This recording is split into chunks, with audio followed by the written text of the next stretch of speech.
Is there anybody out there? The lights in the night sky. Sky Watchers. We're watching. We're watching. Did you see that? Here on EngageLife.fm. Hello, everybody. This is Deborah Jane East, and we're watching the North Carolina skies and skies all over the world. I am thrilled tonight to have Olga Goroberts with us, and let me read you a little bit about her. She is an energy worker, holistic health practitioner, holistic yoga teacher. She has a strong medical science background and experiences in the Western medical system that have reinforced her belief in the power of energy work and self-healing. She has spent a majority of her life studying and exploring subjects through which science and spiritual knowledge meet. She is also on our CE5 San Diego team, and I just want to say welcome, Olga. I'm so glad to have you here tonight. How are you? I'm doing great, Deborah. Good to be here. Well, I know all your team members are listening tonight, so I want to send a shout out to Pete and Ted and all the other guys. And they're a fantastic team. And yes. I just always enjoy talking with them.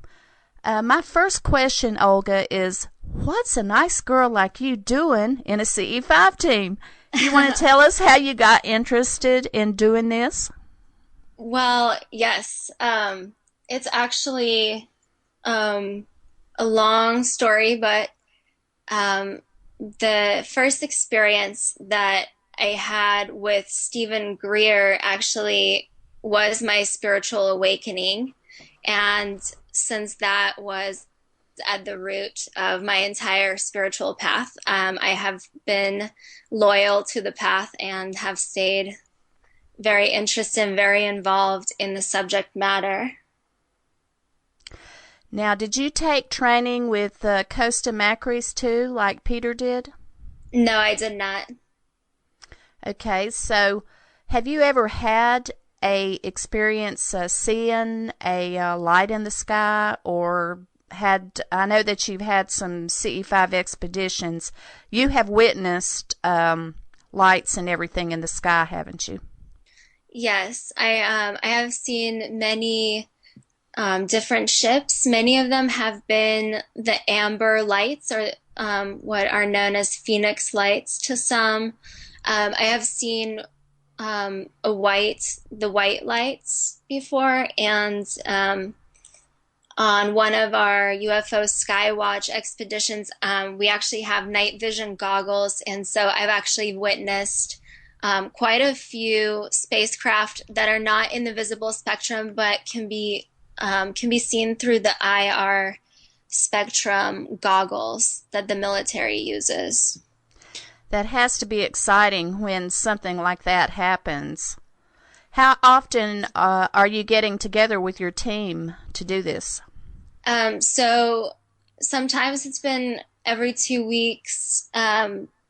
Regularly every month, we try to synchronize with a global C5 effort just because the energy and the consciousness is there and the space is being held by so many people all over the world. So we really try to tap into that collective effort, since it is an effort that is made through the consciousness. I talked a little bit with Costa about human consciousness, and one of the statements that I spoke with him about, and I would like to ask you too, the statement was human consciousness does not have to be contained just in a physical body. So would you say that meditation is a good way for humans to initiate contact with extraterrestrials? Absolutely. I would say meditation is the key to making contact. And that is why, a daily practice of, breathing and meditating is so essential to creating the right state of mind, first of all, to have those contacts, and second of all, to to train your mind to be able to return to that state again and again. So in a daily effort, you can begin to drop into that state faster and faster. And by stilling our own personal thoughts and emotions, that's how we can access the actual consciousness which resides in the heart. Now, you're the owner of Cosmic Balance, is that right? Mm-hmm. So Yes. I know you have a lot of experience with this, and you've went to extensive schooling to learn how to do this. And there's a lot of health benefits besides just using it for CE5 contact. Could you tell us a little bit of the benefits for people that are interested in learning this to do CE5? Absolutely. There's just breathing alone, doing long, deep breathing, or there's different techniques you can use, like holding the breath on the inhale and then holding the breath after the exhale. Things like that actually move the fluids by the contact of the diaphragm with our digestive system. So it actually can have digestive benefits, circulatory benefits. When we move the rib cage and actually take full, complete inhales, we stimulate the ribs where most of the blood cells are actually produced. Most of the blood cells are produced in the bone marrow of the ribs, believe it or not. And so by doing this, by the just breathing, you are activating, you're helping your immune system, you're helping the blood to move and the organs to function better. Also, by lowering your blood pressure and heart rate, you can significantly influence those circulatory cardiac issues. Some people have hypertension. Through meditation, you can learn how to lower your blood pressure and learn how to improve your circulation that way. Well, that's wonderful. I wanted to bring that up because even if you weren't able to have any kind of contact, this is something that's really good for people to do, and it's very peaceful and calming. So that's wonderful. And as humans, we all have too much stress. So Absolutely. So this is wonderful.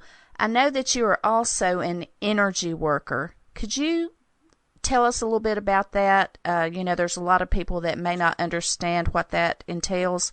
Could you just explain a little bit about what all goes on for an energy worker?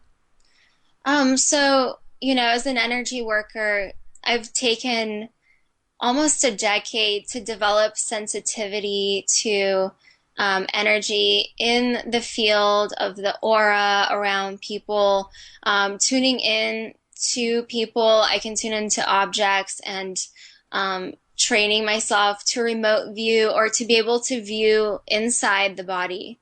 I have studied in the Reiki tradition when I was younger. When I was 17 years old, I went through my first Reiki training, and I've also studied craniosacral therapy, which is a more embodied type of energy work, a more consciousness-based energy work, and I'm also a matrix energetics practitioner.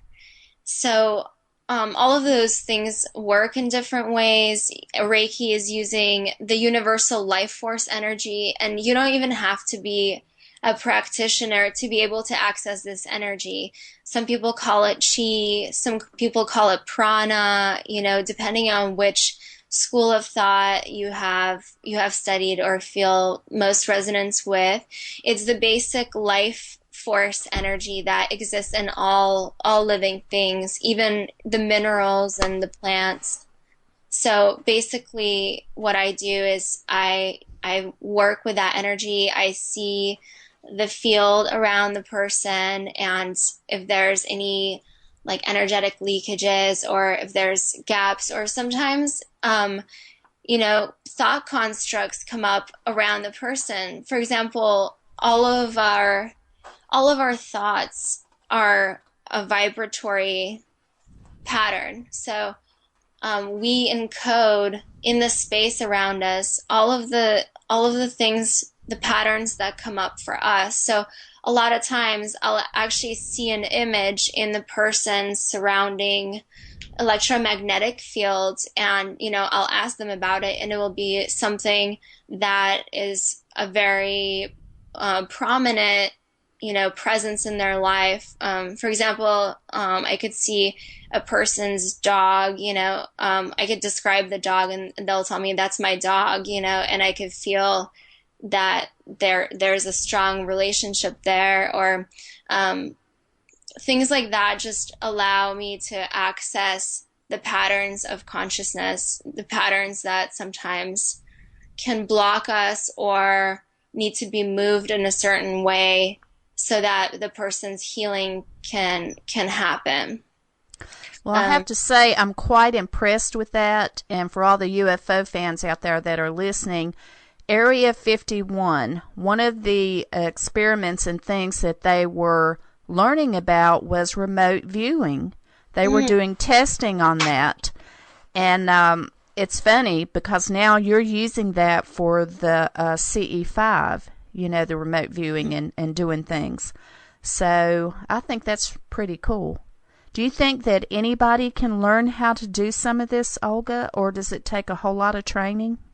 I believe absolutely everybody is able to do it. The biggest obstacle for people is their own mind, actually. It's the belief that you can't do it. It's the self-doubt that we carry, and it has been conditioned through our culture, maybe through our upbringing, that these things are impossible, like only a select few people are able to do it, and that is not true.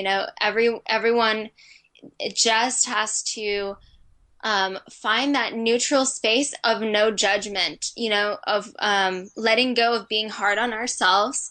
And the more you can let go of those biases, of those belief patterns, the easier it will become to just be open.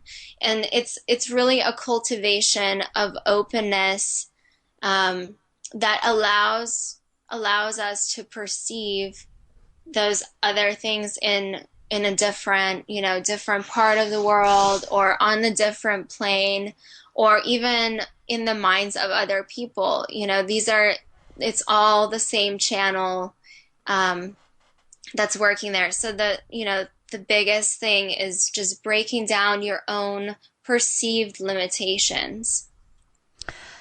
Well, we are going to take a short commercial break, and we'll be back with our guest, Olga Goroberts, and we'll be talking more about meditation.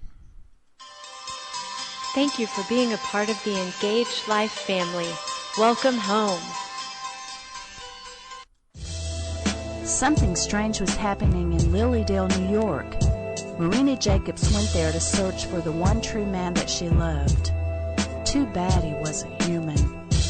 This is author Deborah Jane East. My paranormal romance book, Radiance Love After Death, is available on Amazon worldwide and modernlovebooks.com. True love is not just for the living.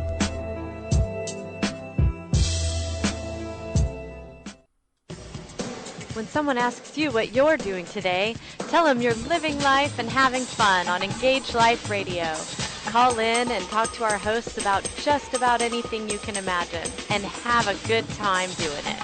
Stay tuned for more fun on Engage Life Radio. And we're back with Sky Watchers on Engage Life FM and our guest Olga Goroberts. And I'd like to ask you, when you go out on a expedition, how do you prepare yourself before you go out, or how does that work? I do, and we often tell people to, drink clean water, eat a clean diet, and preferably a vegetarian diet. There's something about a plant-based diet that just is lighter on the system. It's easier to digest, and I feel like meat carries a lot of, suffering and just energy in general that is associated with the entire industry. So by eating plant-based foods before you try to make contact, it's very beneficial. In terms of clean water, there's certain minerals that affect us for sure, and I would say chlorine and fluoride in our water is a big deal right now. So you can drink some distilled water, or I have a Berkey personally, which filters out the chloride and fluoride. So that's how I like to prepare physically. I would say doing yoga before those expeditions is also beneficial to help you focus. So you can, if you do yoga and do some stretches or whatever it is, if you're a Tai Chi practitioner, just moving the energy through the body will help you significantly. And also it will open your body so that you are able to sit quietly, sit still for an extended period of time. I like to live my life in those kinds of lifestyle choices, but if you're really trying to prepare it and it's not your daily habit, that is a good thing to do start doing a few days before you try to make contact. But I really work that into my daily life, those kinds of things, the yoga, daily meditation, clean food and clean water. Well, that's a great idea for anybody. So how about all the other guys? I know there's different amounts of people that go out on the expeditions, and all the other guys, they all have different gifts and everything. Yeah. How does everybody else, do you all click together? I know you're all good friends and everything. Yeah, we do. We really work well together. I think we have a very similar preparation routine. I know some people, they choose to eat meat, but I think they stick to a mostly vegetarian diet before the C5s. And oftentimes we get together around the campfire and, we'll cook a meal together and share a vegan meal. And there's just a lot of love and positive energy between the people in our group, and everyone does bring their own talent to the table. And most of the people in our group are very psychically sensitive, and you can see all of us evolving with each experience, and it helps a lot to have this community because even people who are not who wouldn't call themselves like energy workers or practitioners in the group, they have these perceptions, they'll feel something or they'll get an impression, and one of the energy workers will also have that impression. For example, me or Fernando Albert, who is an amazing psychic medium and energy worker, and it just gives validation. And so, it just feeds the energy, and having confirmation from several people is very uplifting and very encouraging. So, we're all evolving through this process, and of course, I'm really grateful to have Pete, and he's very good at organizing the people and the events, and Fernando's great. He always has a lot of good insights, and yeah, we just all it's together. It's really such a diverse team, super talented, everyone, and Costa was saying just what a pleasure it was, all of you guys, and what great work that you do. And I think it's important, y'all do great documentation of your events. And would you like to go over a little bit about the protocols that y'all do when y'all start an expedition? After you've eaten and everybody Sure. gets ready. Yeah, Just go over a little bit. So usually we'll eat, we'll let it digest, and we'll go and find a remote area. Usually we would activate the site, and so I've been trained in some certain shamanic ceremonies and clearing ceremonies. So we will do a blessing in the circle that we'll be working on prior to that, and at nighttime we'll go and set up our chairs in the circle, and make ourselves really comfortable because it does get cold at night out there. The first thing we do, and this is the most important part, is to meditate together as a group. And there's something about really dropping out of the mental space and letting go of any expectations, or expectations of how you want the contact to happen, or what that will look like, what that will feel like. Just letting that go, bringing yourself fully into the heart space, into your body for a moment. And then we like to do some breath work. Sometimes we'll do mantras. We like to use Stephen Greer's mantra, I am Nama, which was given to him by the extraterrestrials. And just chanting the mantra will synchronize our hearts and minds. And after you do it, for 10 or 11 minutes, you'll begin to feel the energy kind of spiraling around, and you'll feel that there's a collective power that is building up that is so much more than your own individual power. And so I would say that is the most important part. And once we get that, sometimes we'll go into silent meditation, and we can do a coherent thought sequencing, visualization. Sometimes we'll do Stephen's guided meditation, which brings you into that cosmic universal state of consciousness, and his recorded meditations are amazing. When you're working alone, you can record yourself going through the protocol.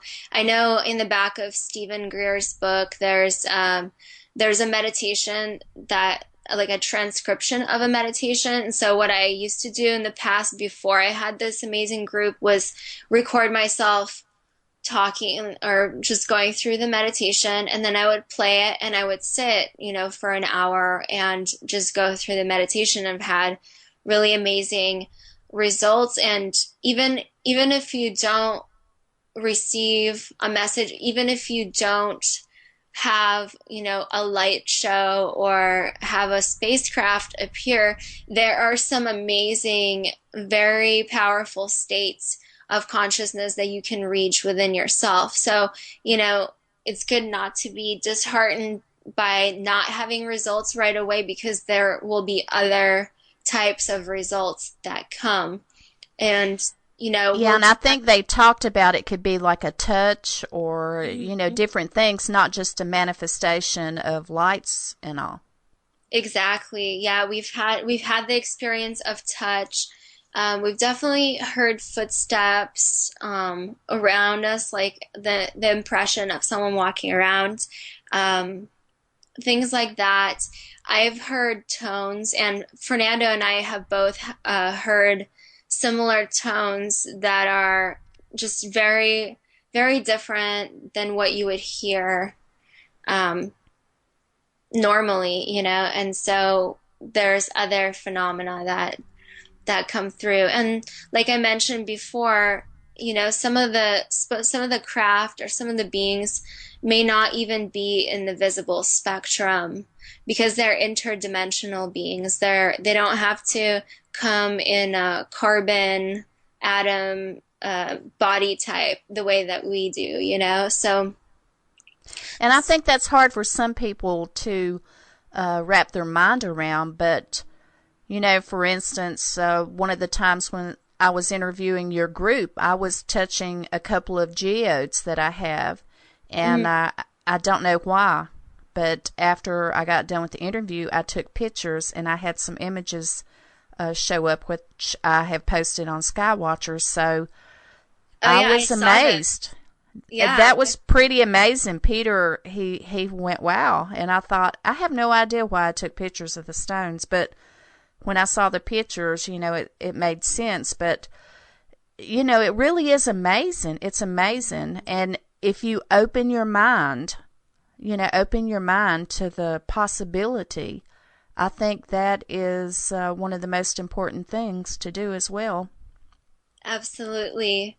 We live in an infinite universe. We have no idea how far it spans. We have no idea, absolutely no concept of what the beings inhabiting those other planets look like. And, just judging by the diversity of life on this planet, anything is possible. I have been on a research cruise to Antarctica, and some of the animals that I was seeing when I was studying zooplankton, they're microscopic animals, but they appeared to be extraterrestrial. They were unlike anything that I had ever seen and completely strange and just out of this world, and so it's not realistic for us to expect all of the conscious sentient beings to come in this biped, humanoid form. They could take any kind of shape depending on their environment. Right, and I think that's what disappoints people sometimes, is because they think that it should be in a certain form, to what they're used to, but that's often not the case. I would like to read a little something from your bio that I was really impressed with, and then I'll let you comment. The most important service we can do for humanity on a global level is to heal ourselves and those we love, and to empower our communities so that we may be stronger together, acting from a place of heart and compassion. Energetically, I believe group work is one of the most powerful ways to support humanity and make healing energy available for all earth beings to draw from. It is also one of the most useful resources for manifestation work. Do you believe that all of the work that you do enables you to be a better contact person for being in the CE5 groups? It's almost like your work is just an extension of who you are. It seems to come so naturally to you. Absolutely. I've definitely been living and breathing, this whole realm of thinking since my spiritual awakening, so to speak, and just through all the experiences that I've had, starting from a really young age, and they're accelerating and becoming more and more profound as I do the work. So, but the most important thing is, I feel, empowering each other and finding a community of people that love and support you, because we're all just helping each other grow, and it's a lot more difficult to do all these things on your own, so I always encourage people to seek out others of a like mind and to empower each other and work together. I try to do that here in San Diego, and me and a few of my friends have been successful in establishing a weekly group where we not necessarily attempt to make contact, but we come and meditate, and we try different techniques, like remote viewing. For example, just last night we were doing a psychometry experiment where everyone brought a personal item that is, very near and dear to their hearts, or that they have on them most of the time that they carry with them. So, people put down rings or photograph or even their car keys that they carry constantly. And so most of these people, have had some experience in energy work, either receiving it or giving it. But, at least half of the people were not trained professionally in this, and everyone picked up an item and we just meditated and felt the energy, and every single person was able to say, feelings or emotions, or they were able to receive images about the person who that item belonged to. And I think it was very eye-opening for a lot of people who had never considered themselves to have any psychic skill or any ability to read others, and it was very illuminating. And at the same time, it was like a lot of fun. And, we shared a really, really intimate and very empowering moment together. And then we just sat in meditation together and, embraced the gift that we were given, really.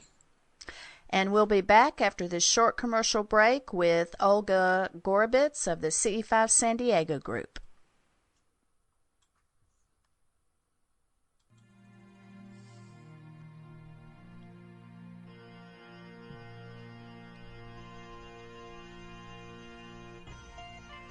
An Irish blessing from Engage Life Radio. May love and laughter light your days and warm your heart and home. May good and faithful friends be yours wherever you may roam. May peace and plenty bless your world with joy that long endures. May all life's passing seasons bring the best to you and yours. Happy St. Paddy's Day from the Old Irish at engageliferadio.org and engagelife.fm. Have a beautiful and lucky day, and here's to the path ahead.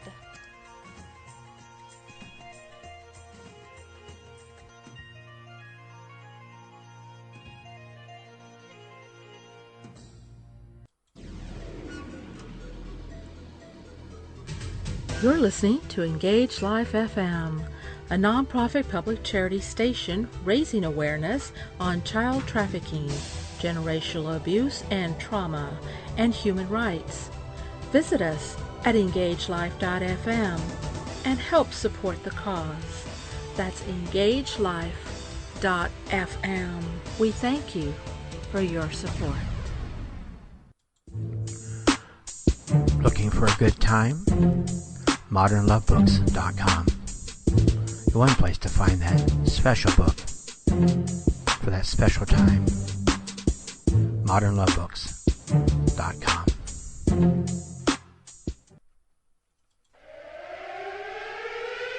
Join Deborah Jane East for Skywatchers, a show for the UFO enthusiast. Skywatchers is on ELR.FM. Check out the schedule for the live show by going to ELR.FM. That's EngageLifeRadio.org. Skywatchers with Deborah Jane East. And we're back with our guest and Miss Olga Goroberts, and I would like to hear a little bit about your most memorable CE5 experience. Could you share a little bit about what happened on that expedition? I would say it was probably the first C5 that we did at my Claremont house where I used to live.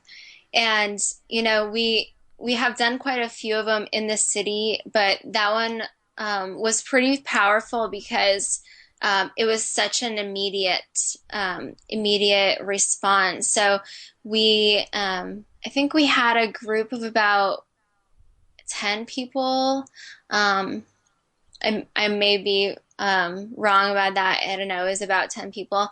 And we did a mantra for 12 minutes, and almost immediately, as soon as we opened our eyes from that mantra, there was a bright flash and a spacecraft came in, and it was a big, like a white spacecraft, and it flew in and it moved across the sky, and then it kind of moved in a non-linear fashion, and then it disappeared. And then after that, we had a couple more that were just moving across the sky and in a non-linear fashion. And both Fernando and I had an extreme sense of like euphoria and just like an overwhelming feeling of love. And I think quite a few members also shared that feeling.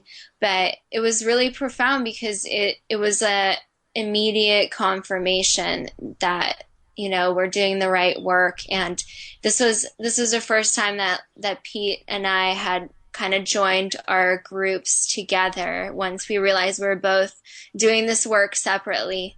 So, and we had logged the times and everything and had a really good record of it.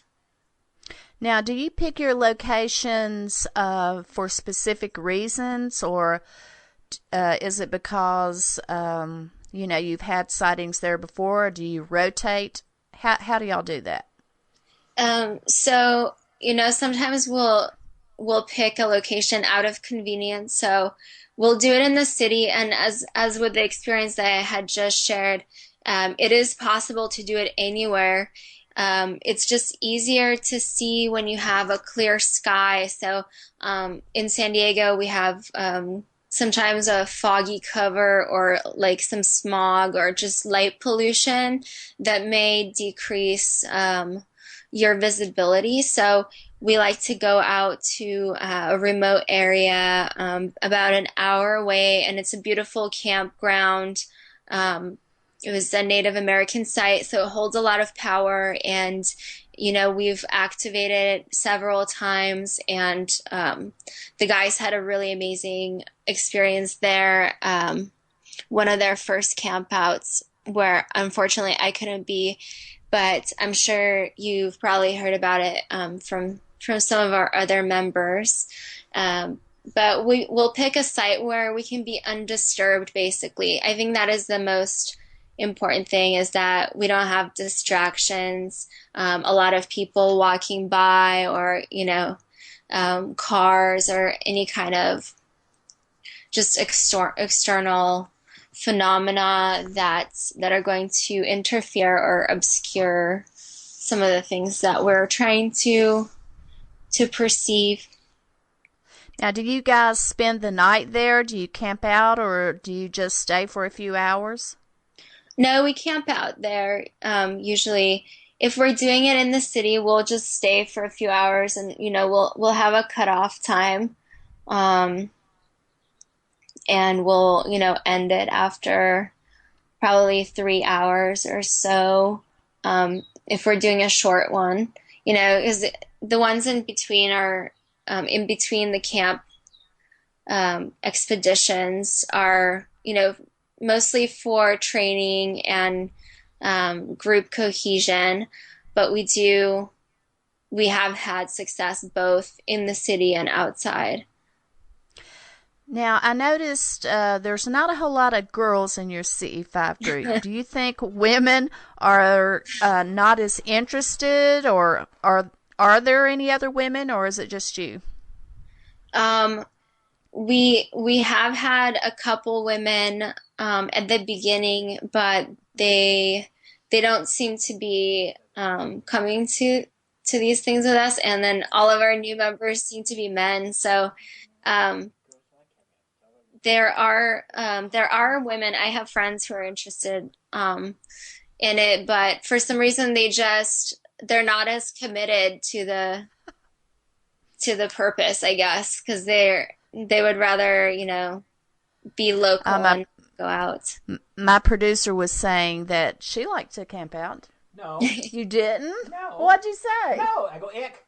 Oh, she was saying ick. She didn't like to. That's what she was saying. It was hard to hear with the headphones on. Yeah, not a lot of women like to camp out, but I did. When I was younger. I mean, it was always just so relaxing to be out under the stars. But you guys camp out with some cold weather sometimes. That has to make it difficult. Oh yeah, definitely. I brought a water bottle to our meditation, the last one, and by the end of the meditation, it was completely frozen into a really beautiful water crystal. But wow. I couldn't drink the water because it was a slushy. Yeah, it gets pretty cold in the winter time at the location that we like to visit. So we do recommend bringing a really warm sleeping bag, and we oftentimes just bring the sleeping bag with us to our location, and you can wear the sleeping bag, or I bring a lot of fuzzy blankets and hats. Oh, that's my favorite. Mm-hmm. I have fuzzy blankets, and I don't camp out. I love that kind of cover. I think it is important, if anybody is thinking about doing this, to be sure they take, adequate supplies and everything. Do any of the other members bring any other kind of equipment that for the expedition that's essential? I would say the most essential thing is your open mind and open heart, but they do bring flashlights and lasers. We like to use one laser so that we don't have 3 people pointing in 3 different directions. Some of the things that we have been known to use are the C5 app, and Pete has an app that plays the sounds, like the tones of the craft, and so sometimes we'll play that, but oftentimes than not is more of a distraction to try to use the other tools, like they have the those meters that pick up electromagnetic fluxes. So yes, I saw those. Yeah, so those I don't know how I feel about those, because it's better to just rely on yourself. But I guess if you're collecting scientific data, it's important to note those, because oftentimes they they coincide with the phenomena that are perceived by the group members. So yeah, if you're doing research, like, that's why we bring those things. But if you're doing it personally, just focus on your state of mind, keeping that clear intention, staying positive and open. So, are y'all planning a lot more expeditions this summer? Oh yeah, we have one on the 29th of March, the very end of March, and we're going to go to our favorite remote location. We have some other people joining the group, also some new people. It seems like the group is growing, and then all of the additional members have been really, really awesome.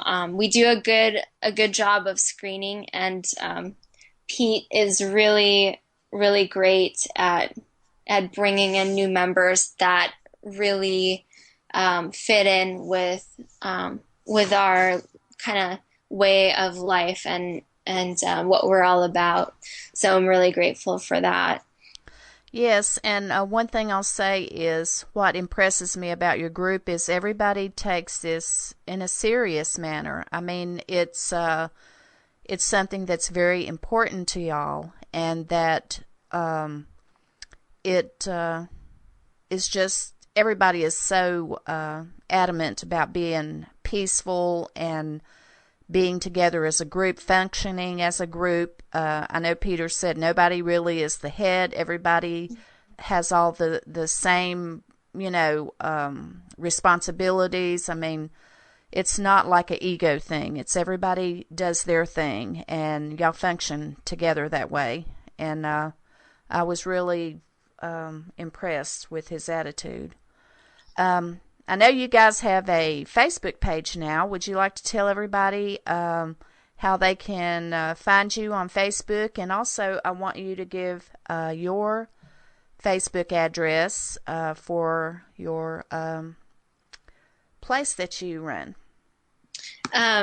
So our Facebook page is C5 San Diego, and you can add us. You can find me. My name is Olga Goroberts. And you can, if you join the Facebook page, then you'll be able to find me as one of the members, and that should be easy. And then there's also a link from my Facebook page to cosmicbalance.me, and that's my website. It's my healing practice, and I do distance energy work. I can do it over the phone. I could do it remotely through email. If people want to email me and contact me, feel free to do that. My email is also on my Facebook page. That's great. And also, I'll be posting a lot of this stuff on Skywatcher's radio show page, so people that are interested can contact you guys and keep up to date on what's going on.